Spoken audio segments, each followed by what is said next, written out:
Hello students, कैसे आप लोग? बढ़िया। तो बच्चे लोग, हमने इसके पहले वाले लेक्चर में कार्बन की कुछ बेसिक बातें की थी। कार्बन कोवलेंट बॉन्ड क्या होता है ये देखा था, और कार्बन किस प्रकार से कोवलेंट बॉन्ड बना सकता है ये भी देखा था। अब बच्चे लोग, हमने इस पिछले वाले लेक्चर में कार्बन की एक बहुत ही खास प्रॉपर्टी के बारे में डिस्कस किया था, जिसे हम कहते हैं टेट्रावैलेंसी। क्या कहते हैं? टेट्रावैलेंसी। और मैंने आपसे कहा था कि एक और इसकी प्रॉपर्टी है जिसके बारे में आज बताऊंगा। That property is catenation. देखो, आपको एग्जाम में कई बार आता है right the two important properties of carbon, तो वो ये दो है। पहली टेट्रावैलेंसी के कार्बन 4 बॉन्ड एक साथ बना सकता है।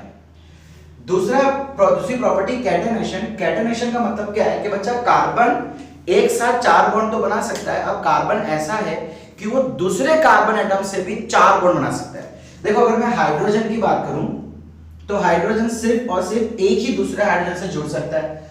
ऑक्सीजन सिर्फ और सिर्फ एक ही दूसरे ऑक्सीजन के साथ जुड़ सकता है। नाइट्रोजन सिर्फ और सिर्फ एक ही दूसरे नाइट्रोजन के साथ जुड़ सकता है। लेकिन कार्बन जो है वो एक ही बार में 4 दूसरे कार्बन से भी जुड़ सकता है। एक कार्बन दूसरे 4 कार्बन से एक ही साथ जुड़ सकता है। इस प्रॉपर्टी को हम कहते हैं कैटेनेशन। अब ये प्रॉपर्टी यहीं पे खत्म नहीं होती है। यहां पे जरूरी नहीं है कि 4 जुड़ने वाले एटम कार्बन ही हो सकता है कि 3 कार्बन हो और एक Cl हो जावे। हो सकता है कि एक हाइड्रोजन हो जावे। हो सकता है कि 2 कार्बन होने के बाद एक क्लोरीन और एक हाइड्रोजन हो। Depending on valency, carbon 4 bond बनाता है और वो चारों एटम सेम भी हो सकते हैं, अलग भी हो सकते हैं। Are you getting what I am saying? So the concatenation को डिफाइन अगर करना हो तो हम ऐसे डिफाइन करेंगे, the property of carbon to combine with other 4 carbon or other atoms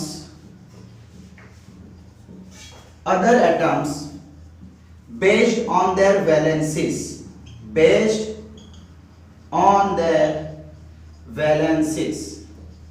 this property is called catenation.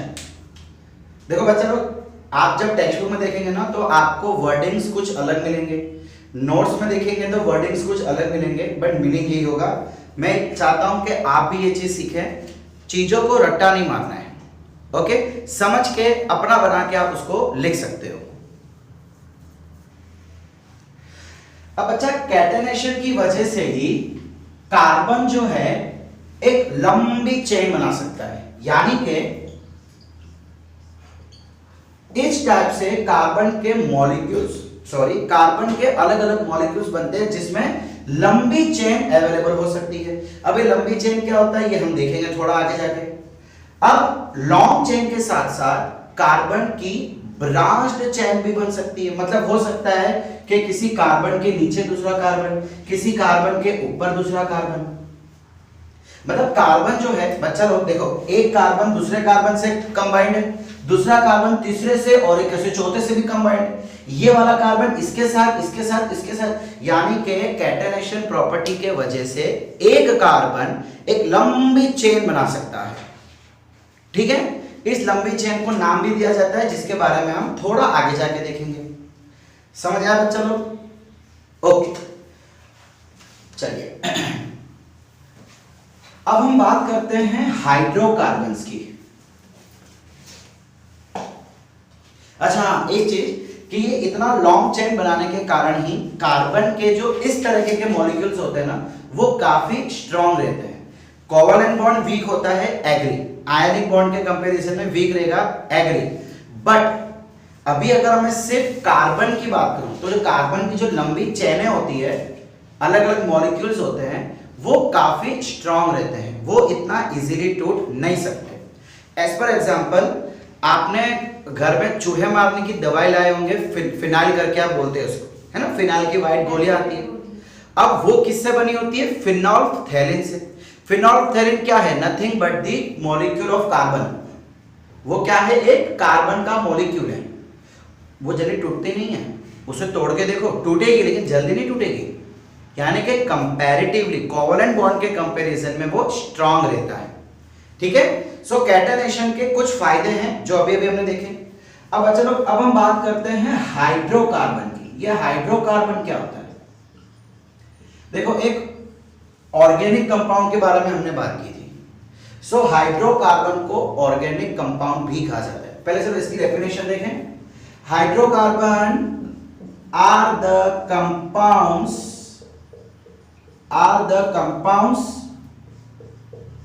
containing carbon and hydrogen atoms। बच्चा लोग, जिन एटम्स में कार्बन और हाइड्रोजन कंबाइन होते हैं उन्हें हम हाइड्रोकार्बन कहते हैं। बहुत सारे वैरायटी ऑफ मॉलिक्यूल्स हमको मिलते हैं कार्बन और हाइड्रोजन की वजह से। वैरायटी ऑफ मॉलिक्यूल्स अनगिनत, हम कई सारे एग्जांपल अभी देखेंगे। अब इन्हीं को कहा जाता है ऑर्गेनिक कंपाउंड। अगर सपोज करो कि मैं कार्बन को ऑक्सीजन के साथ जोड़ूं तो this is not organic, this is not hydrocarbon. अगर मैं CCl4 की बात करूं, again it is not an organic. Organic compound वही होंगे जो हाइड्रोकार्बन होंगे। हाइड्रोकार्बन का मतलब क्या होता है? जिसमें कार्बन और हाइड्रोजन एटम आपस में मिक्स होके बने हो। ओके, अब अगर मैं इसके टाइप्स की बात करूं तो बेसिकली हाइड्रोकार्बन के दो पार्ट होते हैं। एक हो जाएगा, क्या नाम दिया है? एरिफेटिक, या तो फिर इसको ओपन चेन भी कहा जाता है। इसका जरा मतलब समझिएगा। जैसे कि अभी हमने एक एग्जांपल लिया था ना कि अगर कार्बन एक बड़ी सी चेन बना रहा है तो इस टाइप के जो कंपाउंड्स होते हैं उसे हम एलिफेटिक या तो ओपन चेन कहते हैं। अब इसकी खासियत क्या है? जनरली इस तरीके के कंपाउंड्स हमें कहां से मिलते हैं? फैट्स एंड ऑयल में से। जो पेट्रोलियम, जो ऑयल हमें जमीन में से मिलता है, उसमें से जो मॉलिक्यूल्स हम जनरेट करते हैं by the means of chemical process, वो इस टाइप के होते हैं, इसलिए उसको एलिफेटिक या तो ओपन चेन कहा जाता है। दूसरा है असाइक्लिक। बच्चा वहां पे प्रिंटिंग मिस्टेक हो गई है, वहां पे अलीसाइक्लिक लिखा हुआ है, अलीसाइक्लिक नहीं होता है, असाइक्लिक होता है। क्या चीज? असाइक्लिक या तो फिर एरोमेटिक। ठीक है, और या तो इसको कहा जाता है रिंग टाइप स्ट्रक्चर। क्या कहा जाएगा? Ring type structure. प्लीज ये करेक्शन कर लेना, असाइक्लिक।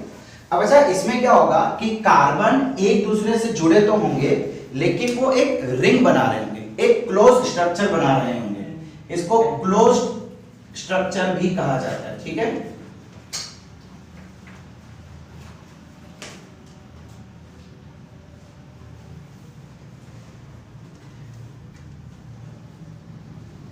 देखो कुछ इस टाइप का स्ट्रक्चर कार्बन बनाता है।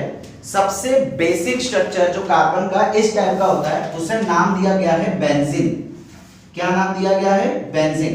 बेंजीन का एग्जैक्ट स्ट्रक्चर हम आगे जाके देखेंगे। और अगर मैं इसमें ही, एक्चुअली बेंजीन में सारे के सारे हाइड्रोजन होते हैं, बट अगर मैं मान लो किसी कार्बन के पास हाइड्रोजन निकाल के क्लोरीन डाल दूं तो उसका नाम चेंज हो जाएगा। यानी बेंजीन के भी अलग अलग प्रकार होते हैं। अब ये बेंजीन क्या होता है? तो मैंने अभी आपको फिनोल्फ्थेलिन का नाम बताया था ना। फिनोल्फ्थेलिन का बेसिक स्ट्रक्चर, सबसे बेसिक स्ट्रक्चर होता है बेंजीन। जैसे ह्यूमन बीइंग किससे बना होता है? सेल से। सिमिलरली जो फिनोल्फ्थेलिन है या जो ऐसी केमिकल चीजें आती है उसका बेसिक स्ट्रक्चर बेंजीन होता है। फिर उसमें हम मॉडिफिकेशंस कर करके नए कंपाउंड्स बनाते रहते हैं। क्लियर? तो इतना समझ आया आपको? अब दूसरा, इसको एरोमेटिक भी कहा जाता है। एरोम, AROM, एरोम का मतलब होता है खुशबू। अब इस टाइप के जो कंपाउंड्स रहते हैं, मॉलिक्यूल्स रहते हैं, जनरली वो खुशबूदार रहते हैं, है ना। जब आप फिनाइल डाल के पोछा मारते हो तो आपको खुशबू आती है। फिनाइल की गोलियां हम हमारे स्वेटर में, कंबल में डालते तो हमें खुशबू आती है। तो ये खुशबू गिविंग मॉलिक्यूल्स होते हैं, आई मीन फ्रेग्रेंस गिविंग। आपके फ्रेंड खुशबू को नहीं देखा है, फ्रेग्रेंस गिविंग मॉलिक्यूल्स हैं, इसीलिए इसको एरोमेटिक भी कहा जाता है। असाइक्लिक, असाइक्लिक, क्लियर हुआ? श्योर? ओके। अब चलो एक चीज ध्यान देना, चलो मैं आगे बताऊंगा आपको। इसके नेमिंग होते हैं, नेमिंग का कुछ रूल्स होते हैं, वो रूल्स हम थोड़ा आगे जाके देखेंगे। ओके, यहां तक क्लियर हुआ आप लोग को? ओके स्टूडेंट्स, अभी जो आपने एलिफेटिक टाइप के हाइड्रोकार्बन्स देखे, एलिफेटिक हाइड्रोकार्बन्स, बच्चा लोग आगे जाके उनके और 3 पार्ट्स होते हैं। या तो वो सैचुरेटेड होते हैं, या तो वो 2 पार्ट्स होंगे अनसैचुरेटेड होंगे। ठीक है, अब सैचुरेटेड और अनसैचुरेटेड का मतलब क्या है?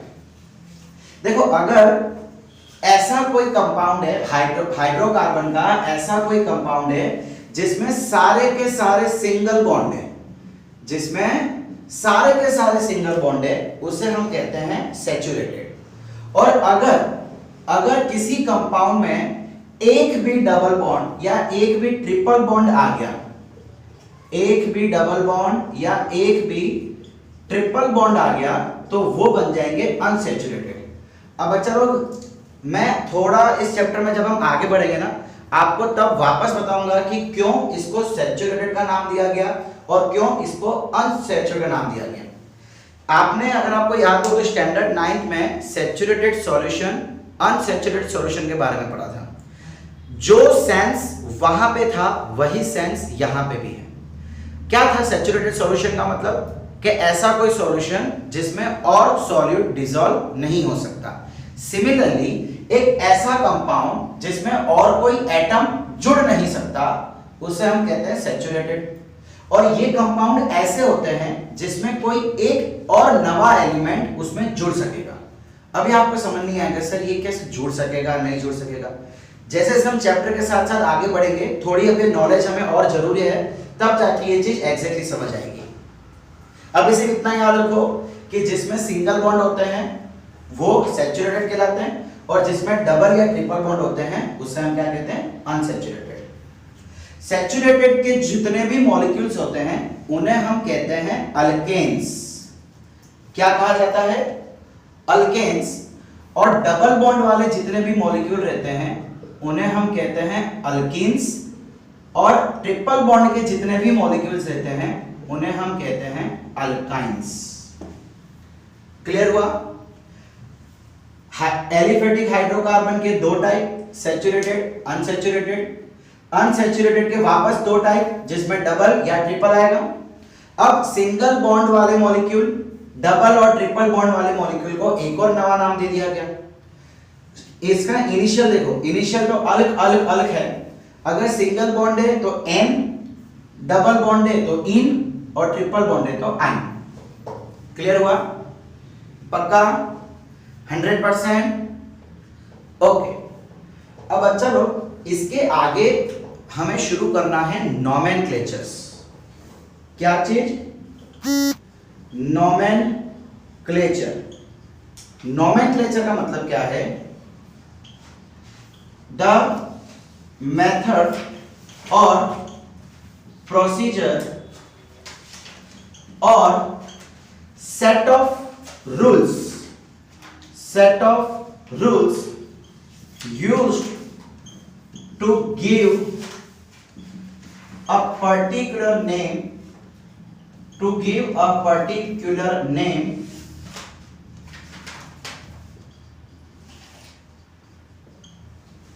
to different hydrocarbons. हाइड्रोकार्बन्स में बहुत सारे मॉलिक्यूल होते हैं। अब अगर उसको नाम नहीं दिया गया तो पहचानेंगे कैसे? मुश्किल हो जाएगी। तो उसको नाम देने के लिए कुछ कायदे कानून हैं, सेट ऑफ रूल्स। कुछ रूल्स है, उन रूल्स या उन मेथड को या वो जो तरीका है नाम देने का, उस प्रोसीजर को हम कहते हैं नोमेनक्लेचर। ये नोमेनक्लेचर के क्या रूल्स हैं वो हम हमारे अगले लेक्चर में देखेंगे, बिकॉज अगर वो कंटिन्यूएशन में रहेगा तो ही मजा आएगा। आज थोड़ा करावे अगली बार थोड़ा करावे तो मजा नहीं आएगा। ठीक है बच्चा लोग, सो आज का लेक्चर हम यहीं तक रखते हैं, अगली बार इसके आगे से कंटिन्यू करेंगे। अब बच्चा लोग अगली बार मेरी रिक्वेस्ट है कि प्लीज आप लोग सब मौजूद रहना। अगर आप मेरा अगला वीडियो नहीं देखेंगे मतलब ये चैप्टर आपके काम का नहीं है, बिकॉज मेन थिंग तो अब शुरू हो रही है। अभी तक तो क्या था, चैप्टर का इंट्रोडक्शन बेसिक चीजें थी, डेफिनेशन ही थे, मेन चीज चैप्टर की अब शुरू हो रही है। ओके, सो तब तक के लिए टाटा।